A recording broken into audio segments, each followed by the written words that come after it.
Hello बच्चों, कैसे हैं आप लोग। आज की वीडियो में हम लोग एनपीओ चैप्टर की फुल कॉन्सेप्चुअल रिवीजन करेंगे। ये चैप्टर आपके एग्जाम के लिए बेहद ही इंपॉर्टेंट है, जिससे आप एक्सपेक्ट कर सकते हैं कि 100% एक बड़ा क्वेश्चन आ जाएगा। तो ये चैप्टर आपको किसी भी हाल पे छोड़ना नहीं है। एक बात का ध्यान रखिएगा, हम लोग इस वीडियो में सिर्फ रिवीजन पे फोकस करेंगे, यानी हम कोई भी क्वेश्चन सॉल्व नहीं करेंगे, किसी कॉन्सेप्ट की बहुत ज्यादा डिटेल डिस्कशन नहीं करेंगे। तो अगर आप कोई क्वेश्चन की डिस्कशन देखना चाहते हैं या किसी कॉन्सेप्ट की डिटेल एक्सप्लेनेशन देखना चाहते हैं, तो उसके लिए आप डिटेल लेक्चर्स में जाके देख सकते हैं, जो कि मेरे चैनल पे ऑलरेडी अपलोडेड है। और सारे वीडियोस में, सारे लेक्चर्स में टाइम स्टैम्प भी हैं, तो आप उसका भी इस्तेमाल कर सकते हैं। तो चलिए बिना किसी देरी के हम लोग इस रिवीजन की शुरुआत करते हैं।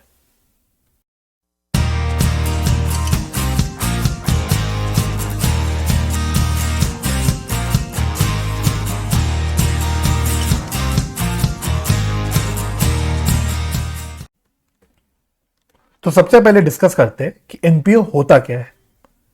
तो NPO is a legal entity that operates for the benefit of the society as a whole, that is for public या social welfare rather than for profit. तो एनपीओ का फुल फॉर्म क्या होता है? नॉन प्रॉफिट ऑर्गेनाइजेशन, या फिर हम लोग नॉट फॉर प्रॉफिट ऑर्गेनाइजेशन भी बोल सकते हैं। तो नाम में आ रहा है non profit, not for profit.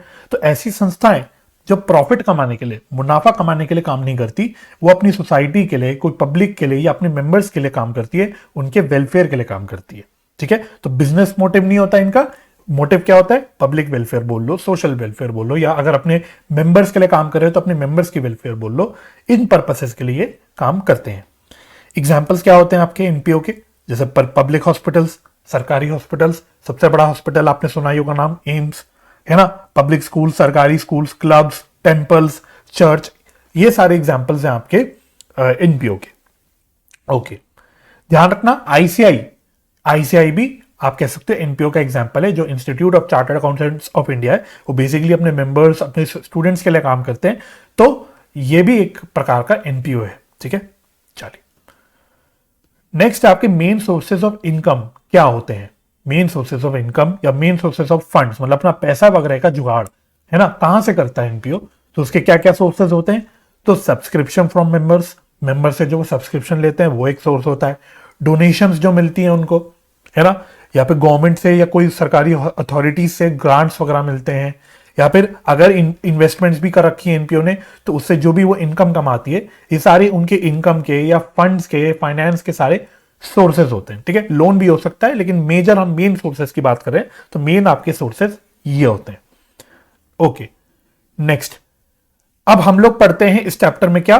Financial statements. NPO के क्या फाइनेंशियल स्टेटमेंट्स बनते हैं, कैसे बनते हैं, ये हमें पढ़ना होता है स्पेसिफिकली अपने इस चैप्टर में। तो मुद्दे की हमारी अब डिस्कशन वही होती है। तो कौन से फाइनेंशियल स्टेटमेंट्स बनाती है एनपीओ? तो एक तो वो बनाती है रिसेप्शन पेमेंट्स अकाउंट, दूसरा बनाती है इनकम एंड एक्सपेंडिचर अकाउंट, और लास्टली बनाती है बैलेंस शीट।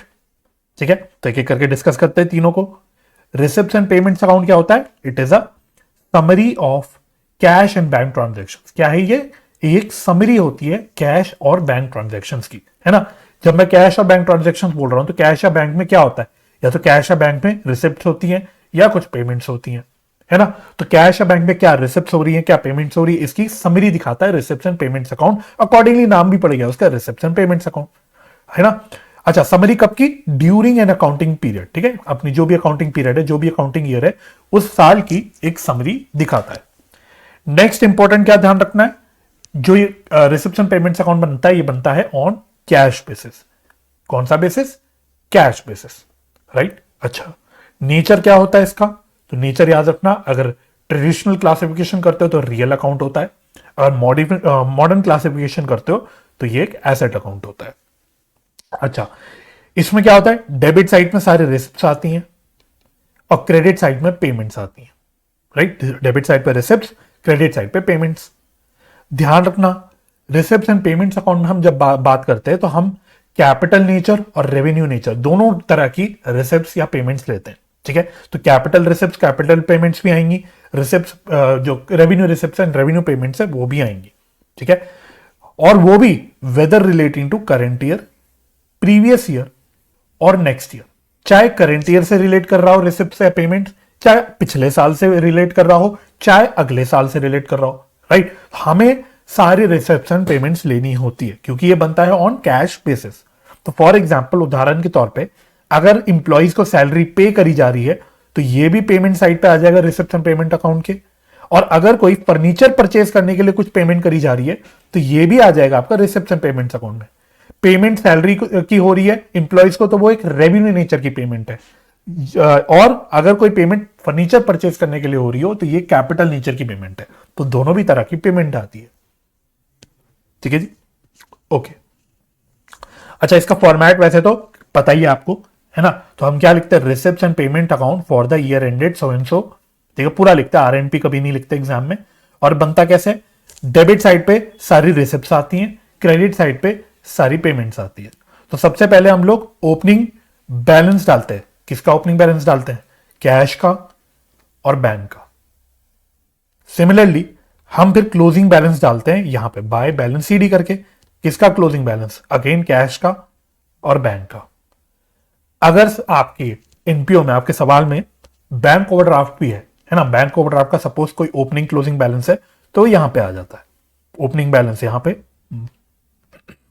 ठीक है, क्लोजिंग बैलेंस यहां पे, ठीक है। ये हो गया क्लोजिंग बैलेंस, ये हो गया ओपनिंग बैलेंस। और इसके अलावा इधर सारी रिसिप्ट्स आ जाती हैं, चाहे कैश में हो रही हो चाहे बैंक में हो रही हो। सिमिलरली यहां सारी पेमेंट्स आ जाती है, चाहे कैश में हो रही हो चाहे बैंक में हो रही हो। इस प्रकार से आपका रिसेप्शन पेमेंट्स अकाउंट बनता है। काफी सिंपल होता है रिसेप्शन पेमेंट्स अकाउंट। अगर सवाल में आ जाए छोटा मोटा तो आप बड़े आराम से कर पाओगे, कोई दिक्कत नहीं होगी, राइट। चलिए, नेक्स्ट आता है हमारा income and expenditure account. Income and expenditure account क्या होता है, it is prepare to determine the surplus या deficit for a particular accounting period.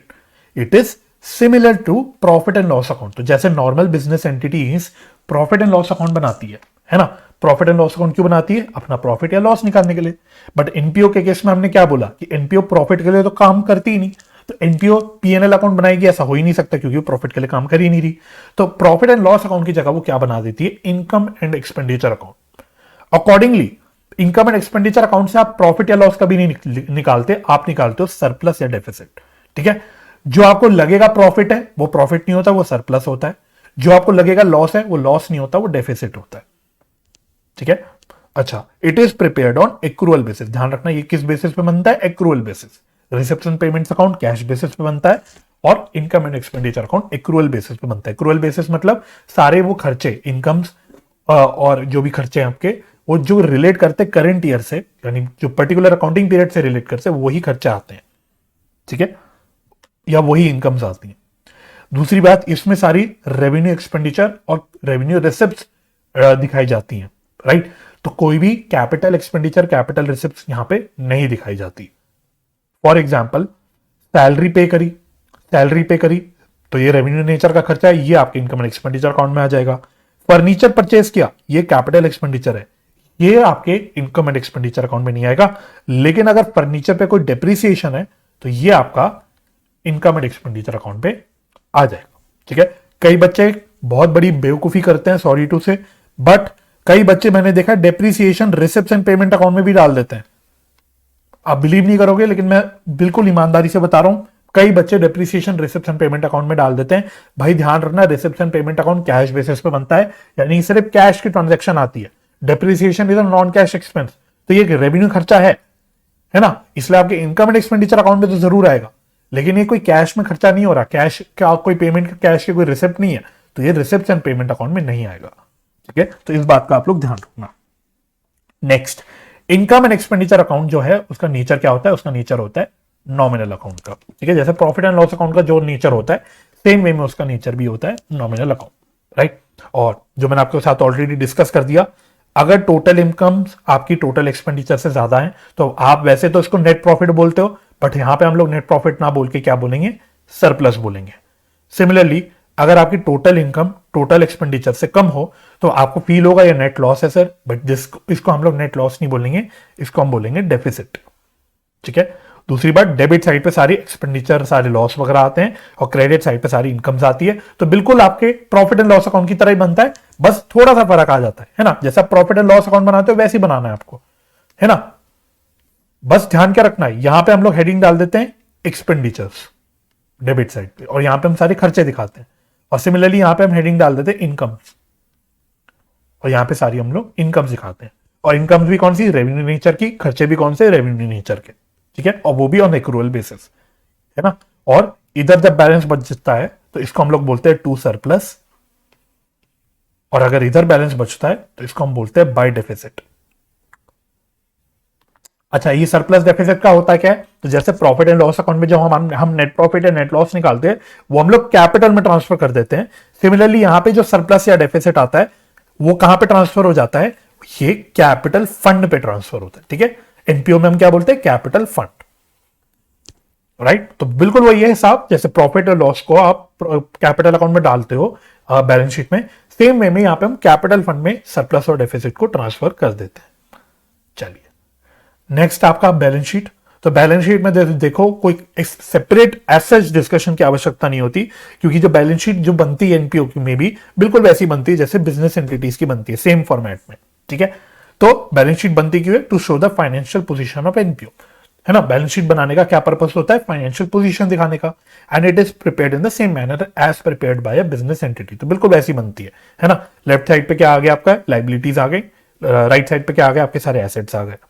बस जब बैलेंस शीट बनाते हैं तो हमको एक फंड बेस्ड अकाउंटिंग का ध्यान रखना होता है, फंड बेस्ड अकाउंटिंग का ध्यान रखना होता है, जो थोड़ी देर में भी हम आपके साथ डिस्कस करेंगे कि क्या होती है फंड बेस्ड अकाउंटिंग। डिस्कस क्या करेंगे, रिवाइज करेंगे, मुझे बोलना चाहिए, ठीक है। पता तो आपको ऑलरेडी होगा, हम खाली रिवाइज कर रहे हैं। ओके, जब मैं फंड्स बोलता हूं तो what do I mean by fund, है ना। एनपीओ के केस में हम लोग फंड्स इस शब्द का इस्तेमाल करते हैं, इस टर्म का इस्तेमाल करते हैं। तो फंड्स होते क्या हैं, fund means the amount received और set aside by a NPO to carry out its activities for some specific purpose. तो जो भी पैसा वो अलग रख लेती है, या जो भी पैसा उसको मिलता है एनपीओ को अपनी एक्टिविटीज कैरी आउट करने के लिए, उस पैसे को हम बोलते हैं फंड, ठीक है। फंड्स के क्या टाइप्स होते हैं, दो तरह के फंड्स होते हैं, एक होता है रेस्ट्रिक्टेड फंड, दूसरे होते हैं आपके अनरिस्ट्रिक्टेड फंड्स। रेस्ट्रिक्टेड फंड्स क्या होते हैं, ऐसे फंड जिसकी जो यूज है वो कुछ स्पेसिफिक पर्पस के लिए रेस्ट्रिक्ट कर दिया जाए, इसलिए नाम में आ गया restricted fund. Similarly unrestricted funds क्या हो गए, वो फंड जिसका जो यूज है वो कोई रेस्ट्रिक्टेड नहीं है, वो किसी भी यूज के लिए, कोई भी जनरल पर्पस के लिए यूज किया जा सकता है, राइट। अच्छा, रेस्ट्रिक्टेड फंड्स के क्या एग्जांपल होते हैं, match fund, tournament fund, building fund, prize fund, endowment fund, ये सारे आपको कॉमनली दिखेंगे। अच्छा, इंडाउमेंट फंड होता क्या है, इंडाउमेंट फंड जब मैं बोलता हूं तो इसका मीनिंग क्लियर होना चाहिए। तो endowment fund is a donation with a condition by the donor to use only the income earned from its investment for some specific purpose such that original donated amount remains intact. तो ऐसा donation जिसमें जो donor होता है, जो donation दे रहा होता है, बोलता है कि आप इस अमाउंट को यूज नहीं करना, आप इसको इन्वेस्ट कर दो कहीं पे, उस इन्वेस्टमेंट में जो इनकम आएगी उस इनकम को आप कोई स्पेसिफिक पर्पस के लिए यूज करना। ऐसे टाइप ऑफ डोनेशन जो होती है, बेसिकली डोनेशन हम एक फंड में डाल देते हैं जिसको हम बोल देते हैं इंडोमेंट फंड, राइट। अच्छा, अगर मैं अनरिस्ट्रिक्टेड फंड की बात करूं तो अनरिस्ट्रिक्टेड फंड के क्या क्या नाम होते हैं, इसको हम कैपिटल फंड बोल सकते हैं, या जनरल फंड बोल सकते हैं, या कॉर्पस फंड बोल सकते हैं, या एक्यूमुलेटेड फंड बोल सकते हैं, ठीक है। तो सब एक ही व्यक्ति के नाम है, सब ये अनरिस्ट्रिक्टेड फंड्स के नाम है। चलिए आगे बोलते हैं, जब फंड समझ गए तो अब हम समझते हैं, रिवाइज करते हैं, फटाफट से रिकॉल करते हैं कि फंड बेस्ड अकाउंटिंग क्या होती थी। तो फंड बेस्ड अकाउंटिंग में क्या क्या हमारे कॉन्सेप्ट होते थे जो हमें ध्यान रखने पड़ते थे। पहला, any donation received of fund set aside for a specific purpose is credited to a separate fund account and is shown in balance sheet separately on liability side। तो कोई भी डोनेशन मिलती है हमको, या एनपीओ कोई भी पैसे को अलग रखता है किसी स्पेसिफिक पर्पस के लिए, तो उस पैसे को या उस डोनेशन को हम कहां डाल देते हैं, हम एक सेपरेट फंड अकाउंट में डाल देते हैं, जिसको हम अलग से बैलेंस शीट की लाइबिलिटी साइड पर दिखाते हैं। एग्जाम्पल के तौर पर, अगर कोई टूर्नामेंट कंडक्ट करने के लिए डोनेशन मिला तो ये डाल देंगे हम टूर्नामेंट फंड में। अगर हमको कोई बिल्डिंग कंस्ट्रक्ट करने के लिए डोनेशन मिला तो इसको हम डाल देंगे डोनेशन फंड में, एंड सो ऑन। ठीक है जी, पहली बात clear. Next point, investment of such specific fund is shown separately on asset side of balance sheet. अगर आप इस फंड को इन्वेस्ट कर देते हो, फॉर एग्जाम्पल हमारे पास टूर्नामेंट फंड था 10 लाख रुपए का, जिसको अभी हमने क्या कर दिया, इन्वेस्ट कर दिया, क्योंकि अभी हमें इसकी आवश्यकता थी नहीं, तो अभी हमने इसको इन्वेस्ट कर दिया। तो जो स्पेसिफिक फंड को आप इन्वेस्ट कर देते हो, तो उस इन्वेस्टमेंट को आप सेपरेटली दिखाते हो। इन्वेस्टमेंट है तो एसेट है, वैसे तो आएगी बैलेंस शीट के एसेट साइड में, बट इसको हम लोग अलग नाम से अलग से दिखा देते हैं सेपरेटली। जैसे अगर टूर्नामेंट फंड को इन्वेस्ट कर दिया तो कोरिस्पॉन्डिंगली एसेट साइड पे आ जाएगी आपकी टूर्नामेंट फंड इन्वेस्टमेंट। तो बैलेंस शीट की लायबिलिटी साइड में टूर्नामेंट फंड आएगा और एसेट साइड पे टूर्नामेंट फंड इन्वेस्टमेंट आएगा। ठीक है जी, चलिए। अच्छा, income from investment of such specific fund is added to specific fund directly in the balance sheet. तो अगर आपने टूर्नामेंट फंड इन्वेस्टमेंट कर रखी है सपोज, और उससे आप कुछ इनकम कमाते हो, तो वैसे तो आपको पता है इनकम फ्रॉम इन्वेस्टमेंट हम लोग प्रॉफिट एंड लॉस अकाउंट में डालते हैं, और एनपीओ के केस में प्रॉफिट एंड लॉस अकाउंट ना बोल के क्या बोल देते हैं, इनकम एंड एक्सपेंडिचर अकाउंट में। तो वैसे आपको अंदर से फीलिंग आएगी कि इन्वेस्टमेंट पे इंटरेस्ट है या इनकम है, तो वो उठा के आपको इनकम एंड एक्सपेंडिचर अकाउंट में एज इनकम दिखाना चाहिए।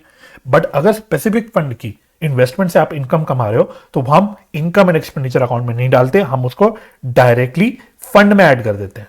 हम डायरेक्टली किस में ऐड कर देते हैं, फंड में ऐड कर लेते हैं। अगर मैं आपको जर्नल के फॉर्मेट में बोलूं, तो आपको इनकम मिलेगी तो बैंक में पैसा आएगा, बैंक अकाउंट डेबिट, और टू क्या कर दोगे, टू कर दोगे स्पेसिफिक फंड। टूर्नामेंट फंड है तो टू टूर्नामेंट फंड, और अकॉर्डिंगली आप इसको टूर्नामेंट फंड में बढ़ा दोगे। ठीक है, तो आपके टूर्नामेंट फंड में ये बढ़ के आ जाएगा। हाँ, अगर आपका इंटरेस्ट अभी रिसीव नहीं हुआ, कोई एक्रूड इंटरेस्ट है, तो कोरिस्पॉन्डिंगली वो एक्रूड इंटरेस्ट भी आपके एसेट साइड पे आ जाएगा नॉर्मली। ठीक है जी, okay. If any expenses incurred out of the specific fund, then it is reduced from such specific fund directly. Similarly, any income received relating to such specific activity is also directly added to the specific fund only. यानी कि आपने जो fund बनाया, जिस भी purpose के लिए fund बनाया, उसके बाद उस पर्पस के लिए आपने खर्चे करे। फॉर एग्जाम्पल, आपने मैच के लिए फंड बनाया था, है ना, अब मैच कंडक्ट करने में खर्चे हुए, तो जो वो खर्चे हम लोग डायरेक्टली, अब खर्चे अगेन आपके अंदर से फीलिंग आएगी कि खर्चों को इनकम एंड एक्सपेंडिचर अकाउंट में खर्चों के नीचे दिखाओ, बट क्योंकि इसके लिए आपने फंड बना रखा है, तो जो ये खर्चे होते हैं जो स्पेसिफिक फंड से हो रहे होते हैं, वो आप डायरेक्टली स्पेसिफिक फंड से ही कम कर देते हो। सिमिलरली, आपकी रिलेटेड एक्टिविटीज से कोई इनकम हो रही होती है, तो उस इनकम को भी हम लोग उठा के डायरेक्टली फंड में ऐड कर देते हैं, है ना। तो एग्जाम्पल के तौर पे मैच फंड था, है ना, आपने मैच की टिकट्स बेची तो आपकी इनकम हुई, तो ये आप फंड में ऐड कर दोगे, और मैच कंडक्ट करने के जो खर्चे हुए, इसको आप फंड में से माइनस कर दोगे। ठीक है, अकॉर्डिंगली बाहर आपका क्लोजिंग बैलेंस फंड का आ जाएगा। ठीक है जी, okay. Next, if expense exceed the amount available in the fund, then the shortfall amount is debited to income and expenditure account as normal expense. अगर आपका जो खर्चा है वो फंड में पड़े हुए पैसों से एक्सीड कर जाता है, ज्यादा हो जाता है, तो जो शॉर्टफॉल है उसको हम लोग फिर खर्चे के अंदर दिखाते हैं। एग्जाम्पल के तौर पे, अगर आपका मैच फंड था 50,000 रुपए का, लेकिन मैच करने के खर्चे हो गए 70,000 के, तो 70,000 में से 50,000 तक तो आप मैच फंड से एडजस्ट कर सकते हो, तो वो आप कर लोगे। ठीक है, और रिमेनिंग 20,000 जो शॉर्टफॉल हो गया बेसिकली, ये 20,000 अब आपके बाकी खर्चों की तरह, नॉर्मल खर्चों की तरह इनकम एंड एक्सपेंडिचर अकाउंट में चले जाएंगे। तो 70,000 में से 50,000 मैच फंड से एडजस्ट हो गए, बैलेंस 20,000 आपके इनकम एंड एक्सपेंडिचर अकाउंट में डेबिट हो गए खर्चों के अंदर। अच्छा, where a specific fund is created for construction और एक्विजिशन ऑफ एसेट, जिसको हम लोग एसेट फंड भी बोल देते हैं, शॉर्ट में हम इसको एसेट फंड भी बोल देते हैं। Example, building fund, book fund and so on, Pavilion fund, right. Then any expenditure incurred out of the fund is transferred from such specific fund to capital या general fund, and correspondingly an asset is shown on the asset side. Example के तौर पे देखते हैं भाई, suppose आपने एक book fund बना रखा था, ठीक है sir, book fund, yes book fund. Books जब हम बोलते हैं, है ना, बुक्स जब हम बोलते हैं तो बुक्स हम एसेट की तरह ट्रीट करते हैं, बुक्स को हम हमेशा एसेट की तरह ट्रीट करते हैं, ये आप ध्यान रखना। ठीक है, तो अगर हमने बुक फंड बनाया, मतलब बुक्स के परचेज वगैरह करने के लिए हमने कोई फंड बनाया 1 लाख रुपए का, अब 1 लाख में से हमने 25,000 रुपए की बुक्स खरीद ली, 25,000 रुपए की हमने बुक्स खरीद ली, तो आप क्या करोगे, फंड में से 25,000 रुपए माइनस कर दोगे, बुक फंड में से 25,000 रुपए माइनस कर दोगे, राइट। और इस 25,000 को उठा के अब आप ट्रांसफर कर दोगे कैपिटल फंड में, है ना। तो जो खर्चा हुआ फंड में से वो स्पेसिफिक फंड से माइनस हो जाएगा और जनरल या कैपिटल फंड में ऐड हो जाएगा। इसको हम बोलते हैं transfer from specific fund to general fund, transfer from specific fund to general fund. Correspondingly books आ गई आपके पास, एसेट आ गए, तो ऑफकोर्स जब कोई एसेट आ गया तो वो आपके बैलेंस शीट के एसेट साइड पे भी आ जाएगा। तो 25,000 की जो बुक्स आपने खरीद ली वो आपके बैलेंस शीट के एसेट साइड पे आ जाएगी। ठीक है जी, याद रखना है ये बात भी हमको। आगे, any income या expense from any activity for which no specific fund has been created is shown normally as income या expense in income and expenditure account।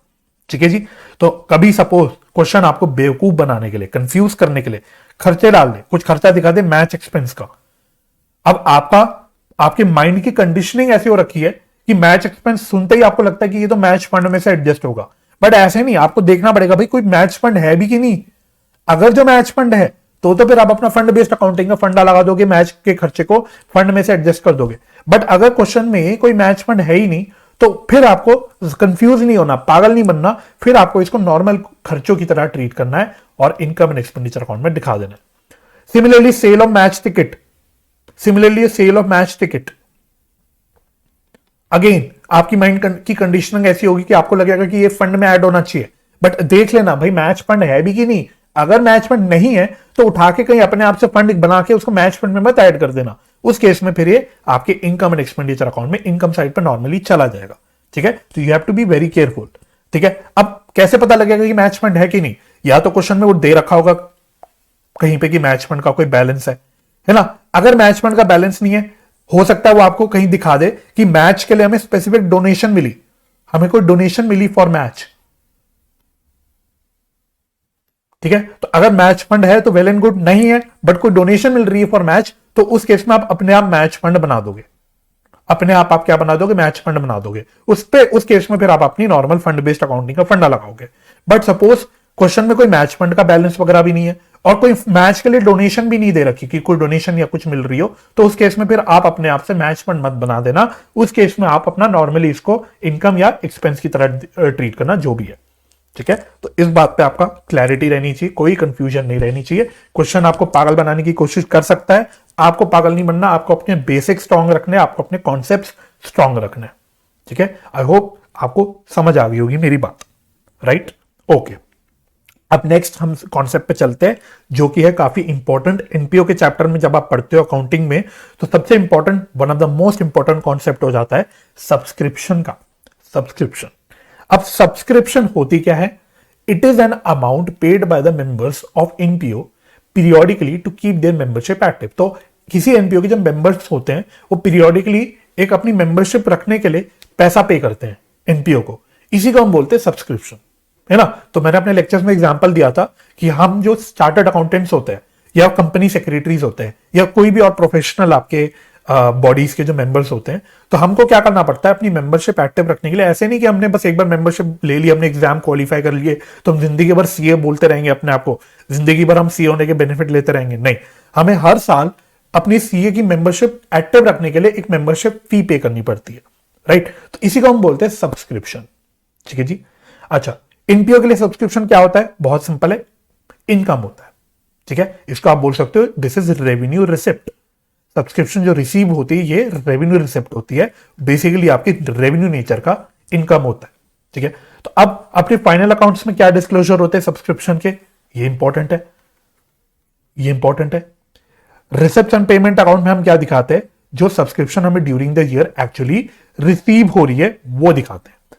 वो भी कहां? रिसिप्ट साइड पे, यानी डेबिट साइड पे, क्योंकि receipt and payment account cash basis पे बनता है। तो एक्चुअली जो सब्सक्रिप्शन हमें रिसीव हो रही है ड्यूरिंग द ईयर वो हम दिखाते हैं रिसिप्ट एंड पेमेंट्स अकाउंट में।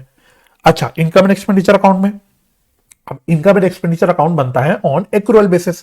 तो इसमें हम लोग दिखाते हैं इसको एज इनकम।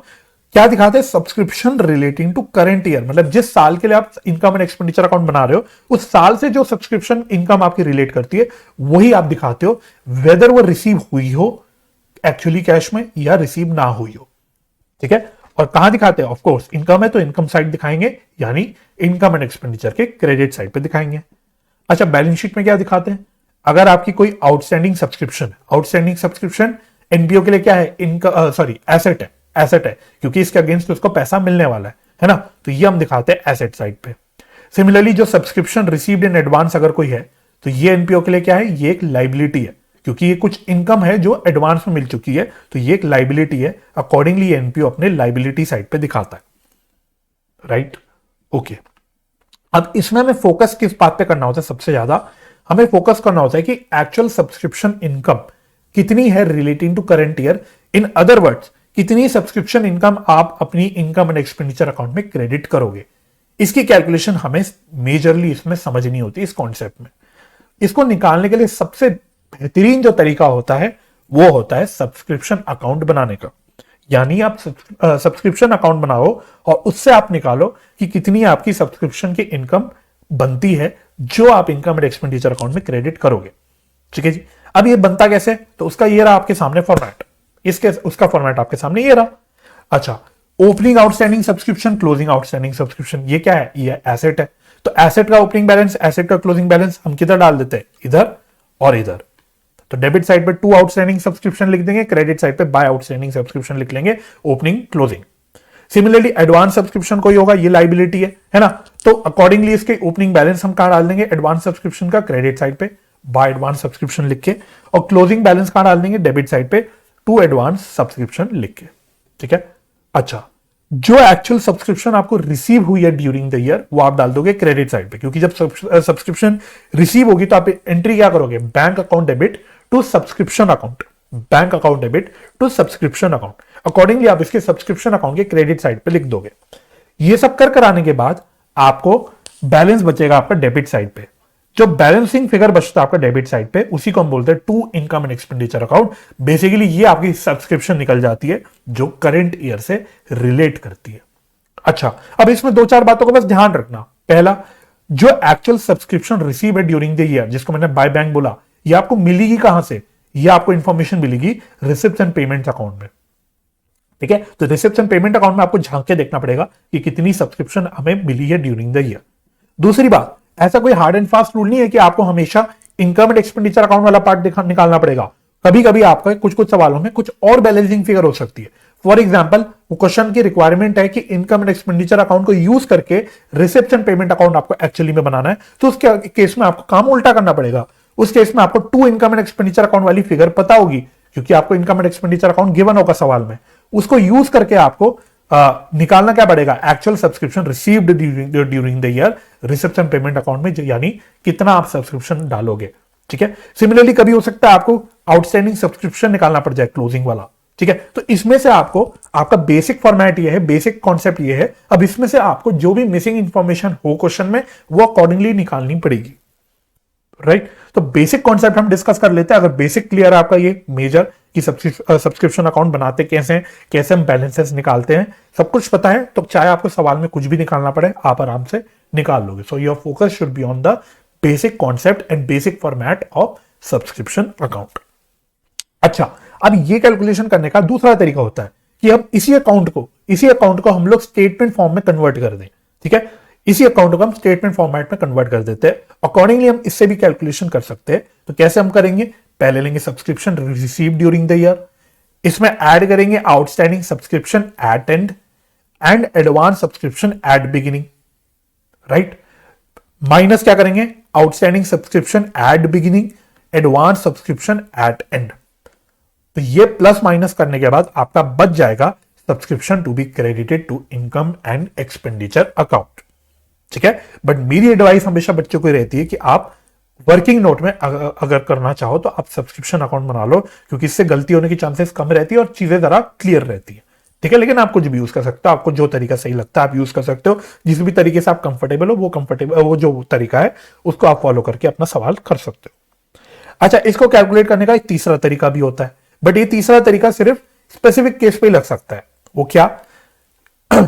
अगर आपको सवाल में एनुअल सब्सक्रिप्शन पर मेंबर दे रखा हो और टोटल नंबर ऑफ मेंबर्स भी दे रखा हो, तो उस केस में आप डायरेक्टली शॉर्टकट तरीके से निकाल सकते हो कि subscription to be credited to income and expenditure account कितना होगा? एनुअल सब्सक्रिप्शन पर मेंबर मल्टीप्लाइड बाय या इनटू नंबर ऑफ मेंबर्स। तो ये शॉर्टकट तरीके से भी आप निकाल सकते हो, बट ये तरीका आप तभी यूज कर पाओगे जब ये दोनों भी इंफॉर्मेशन आपको सवाल में गिवन हो। ठीक है, तो ये दो तीन तरीके होते हैं आपके कैलकुलेशन करने के। अब इसी में हेरफेर हो सकती है आपके, जैसे कि मैंने बोला कोई मिसिंग फिगर आपके कुछ और करके आपको वो मिसिंग फिगर निकालने की जरूरत पड़ सकती है। तो वो आप जैसे भी हो, आपको सिंपल मैथमेटिकल थिंकिंग लगा के आपको वो काम करना पड़ता है। ठीक है जी। तो ये आपका कॉन्सेप्ट है इसका। अच्छा, नेक्स्ट नेक्स्ट आपका इसी तरह का एक और कॉन्सेप्ट होता है calculation of cost of consumed item, जिसको हम कंज्यूमेबल्स भी बोल देते हैं। अभी कंज्यूमेबल्स होते क्या है, इसका मतलब क्या होता है? Consumables are those items which are used by NPO for their day to day activities and are consumed यानी used within a short period of time. इसके जो कॉमनली आपको एग्जांपल्स दिखेंगे अपने सवाल में, वो होते हैं stock of stationery, stock of medicine, stock of sports material. ठीक है, ये आपको कॉमनली दिखेंगे अपने सवालों में एग्जाम्पल कंज्यूमेबल्स के। अच्छा, जो स्टॉक ऑफ कंज्यूमेबल्स होते हैं आपके, ये एनपीओ के लिए एसेट होते हैं। तो जो स्टॉक ओपनिंग डेट पे या क्लोजिंग डेट पे पड़ा होता है, वो एसेट होता है, करंट एसेट होता है बेसिकली। तो ओपनिंग डेट का, क्लोजिंग डेट का जो भी स्टॉक पड़ा होगा, वो आपके बैलेंस शीट में एसेट साइड पे आ जाता है, अंडर करंट एसेट, राइट। और जो जितनी कॉस्ट की आइटम आप कंज्यूम कर रहे हो साल के दौरान, वो आप खर्चे की तरह रिकॉर्ड करते हो, कहां दिखाते हो? अपनी इनकम एंड एक्सपेंडिचर अकाउंट में। तो जो आप कंज्यूम कर रहे हो अपना कंज्यूमेबल में से, जितनी कॉस्ट का आइटम आपका कंज्यूम हो रहा है, स्टेशनरी हो, चाहे मेडिसिन हो, चाहे कुछ भी हो, जो कंज्यूम हो रहा है साल के दौरान, वो आपके लिए खर्चा है। अकॉर्डिंगली खर्चे को आप इनकम एंड एक्सपेंडिचर अकाउंट में दिखाते हो। अच्छा, एक बात का ध्यान रखना जहां बच्चे कंफ्यूज होते हैं, स्पोर्ट्स इक्विपमेंट एक अलग चीज होती है, स्पोर्ट्स मटेरियल एक अलग चीज होती है। ठीक है, स्पोर्ट्स इक्विपमेंट अलग है, स्पोर्ट्स मटेरियल अलग है। स्पोर्ट्स मटेरियल लिखा है तो दैट इज कंज्यूमेबल, जो यहां पे मैं आपके साथ डिस्कस कर रहा हूं। और अगर आपको स्पोर्ट्स इक्विपमेंट दिख जाए तो कंफ्यूज मत हो जाना। स्पोर्ट्स इक्विपमेंट क्या है? जब मैं इक्विपमेंट वर्ड बोलता हूं तो it is basically like a machinery. तो ये आपका फिक्स्ड एसेट होता है, जिसपे आप अपना डेप्रिसिएशन की कैलकुलेशन करते हो। ठीक है, तो इस बात की क्लैरिटी मेंटेन करना, क्योंकि कभी कभी बच्चे कंफ्यूज हो जाते हैं इन दोनों टर्म्स में, राइट। अच्छा, अब यहां पे हमको सीखना क्या होता है ना? हमको क्या सीखना होता है? हमको यहां निकालना सीखना होता है कि कितनी कॉस्ट का कंज्यूमेबल आइटम हमने ड्यूरिंग द ईयर कंज्यूम कर दिया, जो बेसिकली हमें अपने इनकम एंड एक्सपेंडिचर अकाउंट में डेबिट करना है एज एक्सपेंस। इसकी कैलकुलेशन हमें करनी होती है। अब इसकी कैलकुलेशन करने के लिए भी मैं आपको क्या बोलता हूं कि आप स्टॉक का अकाउंट बना दो, आप स्टॉक का अकाउंट बना दो, इससे आपकी कैलकुलेशन सिंपल हो जाएगी, है ना। उदाहरण के तौर पे अगर स्पोर्ट्स मटेरियल है तो स्टॉक ऑफ स्पोर्ट्स मटेरियल का अकाउंट बना लो। ये क्या है? मैंने आपको बोला ये बेसिकली क्या है, ये एक एसेट। तो ऐसा समझो कि आप एक एसेट का अकाउंट बना रहे हो। तो कैसे बनाओगे? ओपनिंग बैलेंस को टू बैलेंस बीडी लिख दोगे, क्लोजिंग बैलेंस को बाय बैलेंस सीडी लिख दोगे। ठीक है जी। अच्छा, एसेट परचेज कर रहे हो अगर कोई आप साल के दौरान, तो वो एसेट के डेबिट साइड पे आती है। अकॉर्डिंगली अगर आपने कोई परचेज करी है स्पोर्ट्स मटेरियल की ड्यूरिंग द ईयर, तो वो आपको टू कैश बैंक करके दिखा दी है या टू क्रेडिटर करके दिखानी है। कैश परचेज भी आएगी, क्रेडिट परचेज भी आएगी। कैश परचेज आएगी, कैश परचेज है तो टू कैश या बैंक करके दिखाओगे, और ये आपको मिलेगा कहां से? ये आपको रिसेप्शन पेमेंट अकाउंट से मिलेगा अगेन, है ना। और अगर कोई क्रेडिट परचेज की भी इंफॉर्मेशन है तो वो आप टू क्रेडिटर करके दिखा दोगे यहां पे, है ना। तो basically cash purchase, credit purchase, दोनों भी तरह की परचेज आप यहां पे दिखा दोगे, राइट। अच्छा, साल के दौरान अगर आपने कोई स्पोर्ट्स मटेरियल बेच भी दिया, कोई सेल किया आपने स्पोर्ट्स मटेरियल साल के दौरान, तो वो आप क्रेडिट साइड पे दिखाओगे, क्योंकि इससे आपकी जो मटेरियल है वो कम हो रहा है। ठीक है, तो एसेट कम हो रहा है, क्रेडिट करते हैं तो अकॉर्डिंगली आप क्रेडिट साइड पे दिखाओगे बाय कैश या बैंक करके। बस ध्यान क्या रखना है, इस सेल को आप दिखाओगे किस पे? बुक वैल्यू पे। ध्यान रखना, स्पोर्ट्स मटेरियल या स्टॉक ऑफ मटेरियल का जो अकाउंट आप बनाते हो, उसमें जो अगर सेल आप डालते हो तो वो आप बुक वैल्यू पे डालोगे। ठीक है जी। ये सब कर आने के बाद आपकी बैलेंसिंग फिगर बचेगी इधर क्रेडिट साइड पे। इसको हम बोल देते हैं कॉस्ट ऑफ आइटम कंज्यूम। ये बेसिकली होता है कि साल के दौरान हमने कितना आइटम कंज्यूम कर दिया, हम लिख देते हैं by income and expenditure account, जिसको हम लोग accordingly income and expenditure account के डेबिट साइड पे ट्रांसफर कर देते हैं। अब यहां पे भी सेम बात है, कोई हार्ड एंड फास्ट रूल नहीं है कि आपको by income and expenditure account वाली ही फिगर निकालनी है। यहां पे भी उल्टा हो सकता है। अगर सवाल में आपको इनकम एंड एक्सपेंडिचर अकाउंट दे रखा है और आपको रिसेप्शन पेमेंट अकाउंट बनाना है, तो आपको by income and expenditure account वाली फिगर पता होगी, और टू कैश या बैंक जो परचेज की फिगर है ये आपको निकालनी पड़ेगी खुद से एज बैलेंसिंग फिगर। तो वही है, जो भी मिसिंग इंफॉर्मेशन है क्वेश्चन की डिजाइनिंग के हिसाब से आपको अपना थोड़ा मॉडिफिकेशन करके चलना पड़ेगा। ठीक है, but again this is the basic concept, basic format, right. अच्छा, दो तीन रिलेटेड इंपॉर्टेंट पॉइंट, एक दो क्या है। पहला, जब मैंने सेल की बात करी तो मैंने बोला सेल को तो हम यहां बुक वैल्यू पे दिखाते हैं, है ना, बट सेल एक्चुअल जो हो रही होगी वो या तो प्रॉफिट पे हो रही होगी या लॉस पे हो रही होगी। तो जो भी लॉस है सेल पे या प्रॉफिट है सेल पे, उसको आप अपनी इनकम एंड एक्सपेंडिचर अकाउंट में दिखाओगे। तो अगर प्रॉफिट पे सेल किया आपने कोई कंज्यूमेबल आइटम, तो इनकम एंड एक्सपेंडिचर अकाउंट के क्रेडिट साइड पे आएगा। अगर नुकसान पे सेल किया है तो वो नुकसान आपके डेबिट साइड पे आएगा, इस बात का ध्यान रखना। ठीक है जी। दूसरी बात, अगर सवाल में आपको क्रेडिट परचेज ना दे रखा हो, अगर सवाल में आपको क्रेडिट परचेज ना दे रखा हो लेकिन वो क्रेडिटर फॉर स्पोर्ट्स मटेरियल का कुछ बैलेंस दे रखा हो, क्रेडिटर फॉर स्पोर्ट्स मटेरियल का बैलेंस दे रखा हो बट क्रेडिट परचेज ना दे रखा हो डायरेक्टली, तो उस केस में आपको एक creditor for sports material account बनाना पड़ेगा। क्यों बनाना पड़ेगा? To calculate the credit purchase. Credit purchase आपको निकालनी पड़ेगी बाय प्रिपेयरिंग क्रेडिटर अकाउंट। ठीक है, और क्रेडिटर क्या है? ये लाइबिलिटी है, तो ये आप ऐसा समझो कि आप लाइबिलिटी का अकाउंट बना रहे हो। अब ये कैसे बनाओगे? ओपनिंग बैलेंस होगा, बाय बैलेंस बीडी लिख दोगे क्रेडिट साइड, क्लोजिंग बैलेंस होगा, टू बैलेंस सीडी लिख दोगे डेबिट साइड, राइट। अगर बाय चांस कोई एडवांस भी दे रखा है हमने कुछ क्रेडिटर्स को, ऐसी कोई इंफॉर्मेशन दे रखी हो, तो एडवांस टू क्रेडिटर्स एसेट होता है। Accordingly opening balance of advance to creditors आपका डेबिट साइड पे आ जाएगा और closing balance of advance to creditors आपका क्रेडिट साइड पे आ जाएगा।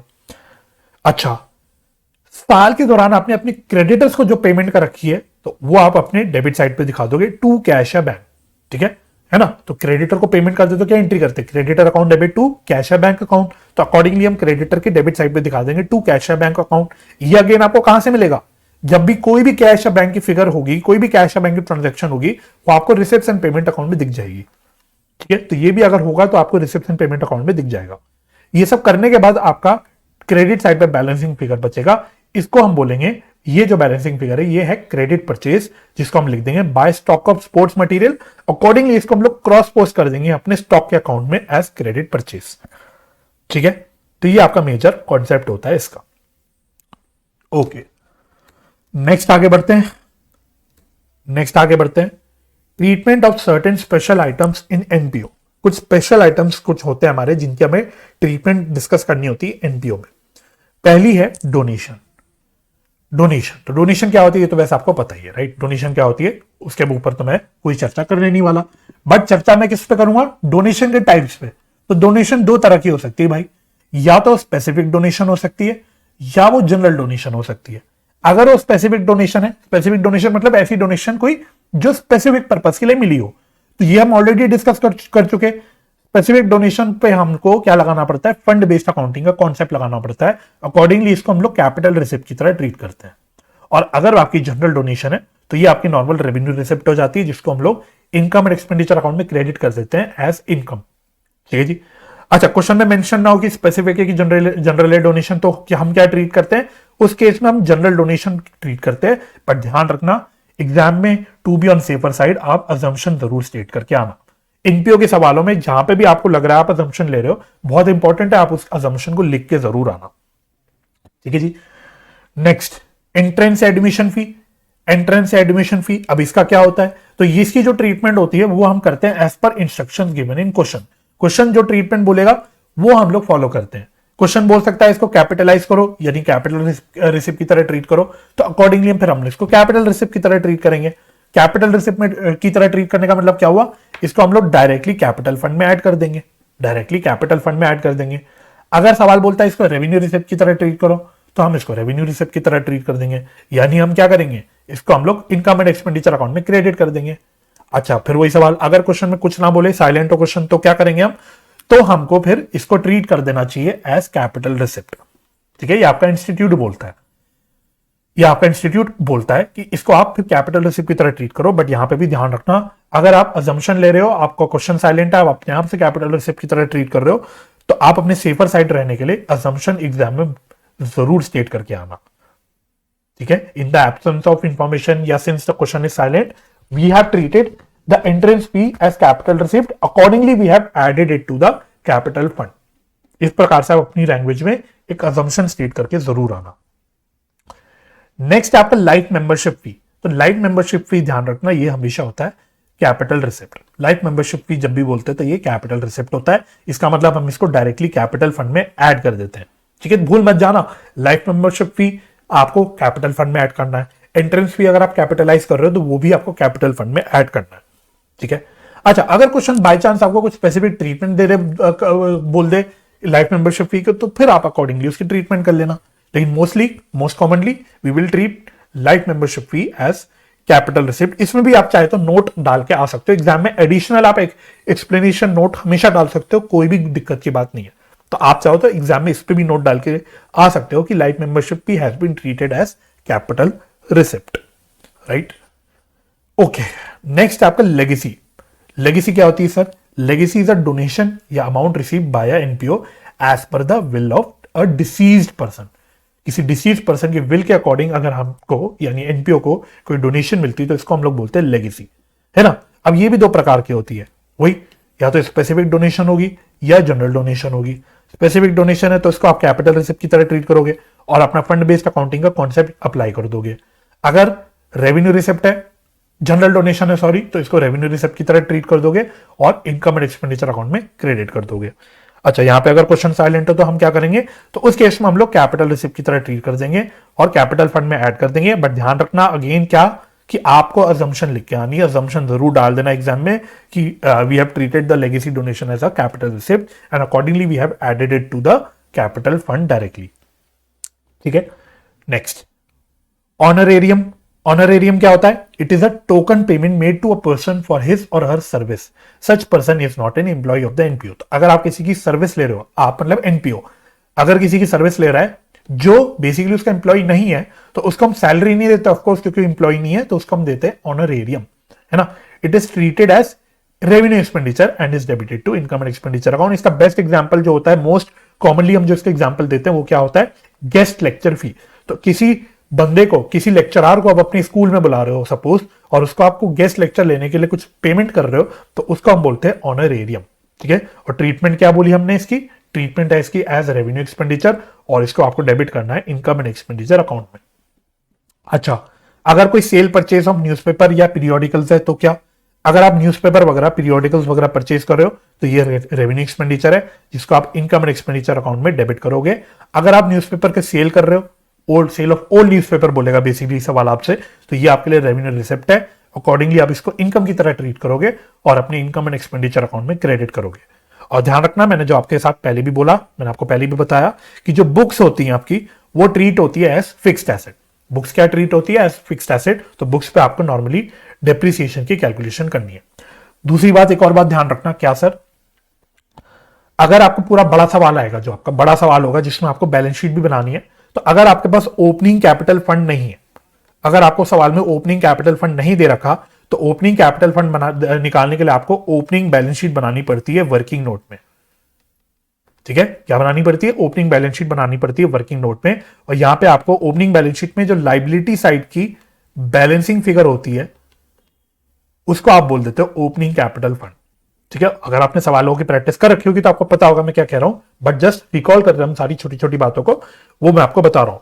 और दूसरी बात जो मैं पहले भी बता चुका, जब आप क्लोजिंग बैलेंस शीट बनाओगे, तो यहां पे जब लाइबिलिटी साइड में आप कैपिटल फंड लोगे तो सबसे पहले ओपनिंग कैपिटल फंड लोगे और सरप्लस होगा तो ऐड करोगे इसको, है ना, और डेफिसिट होगा तो इसको माइनस करोगे। अच्छा, इसके अलावा अगर कोई एंट्रेंस फी या लाइफ मेंबरशिप फी कैपिटलाइज हो रही है ना, एज कैपिटल रिसिप्ट ट्रीट हो रही है, तो वो भी इसमें ऐड हो जाएगी। तो ये सब कराने के बाद आपका बाहर आ जाएगा क्लोजिंग कैपिटल फंड। ठीक है, तो इस छोटे से बात का ध्यान रखना। तो बड़े क्वेश्चंस की आपको सवालों की जरूर से प्रैक्टिस करनी है। ठीक है, तो ये आपका पूरा कॉन्सेप्चुअल रिवीजन था एनपीओ चैप्टर का।